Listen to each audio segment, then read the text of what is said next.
History remembers Idi Amin as one of the 20th century's most volatile dictators. A man who expelled 60,000 people overnight, ruined an economy and ruled Uganda through pure terror. But almost nobody talks about how he got there in the first place.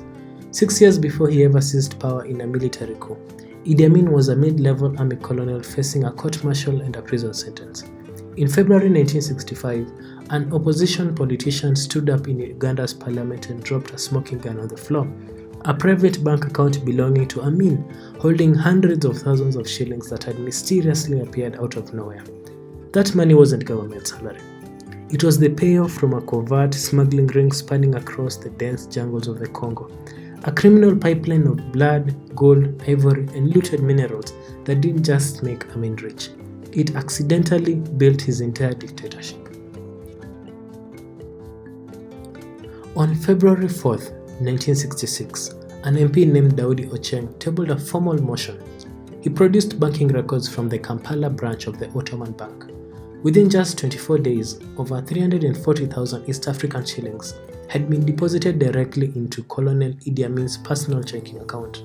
In modern terms, adjusting for purchasing power, this was millions of dollars in untraceable cash. When questioned by internal auditors, Amin gave an absurd explanation. He claimed the money had been a gift given to him by grateful Congolese tribesmen, but Parliament wasn't buying it. A cross-party coalition voted overwhelmingly, with one dissenting voice, to launch a full judicial commission of inquiry and suspend Idi Amin from the military. Idi Amin was cornered, but what Parliament didn't realize was that Idi Amin was not working alone. His secret business partner was the Prime Minister of Uganda himself, Milton Obote. To understand where the gold came from, you have to look across Uganda's western border into the heart of the Congo crisis. By 1964, the DRC had collapsed into chaos.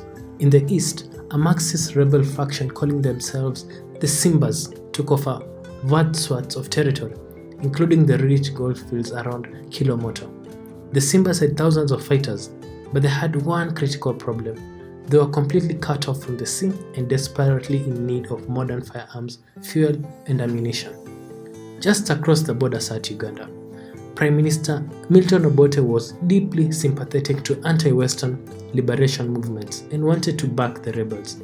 But an open intervention risked a war with the Western-backed central government in Leopoldville. Obote needed a backdoor operative, someone who knew the terrain, had complete command over the border troops, and lacked moral hesitation. He chose Colonel Idi Amin. Under the cover of night, Ugandan military trucks loaded with Soviet-supplied and British weapons rolled out of northern Ugandan barracks, crossing the border into rebel-held territory.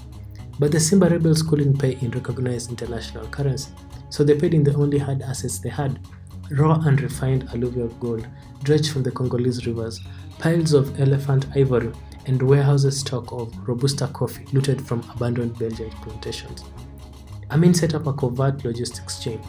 Armed military convoys hauled the raw bullion back across the border into the West Nile, stashing it in military depots.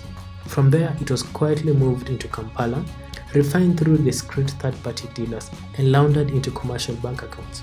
Obote, Amin, and Defense Minister Felix Onama split the profits. It was a flawless operation until the Simba rebellion collapsed under a mercenary counter-offensive, leaving a trail of paperwork, disgruntled officers, and bank stabs behind.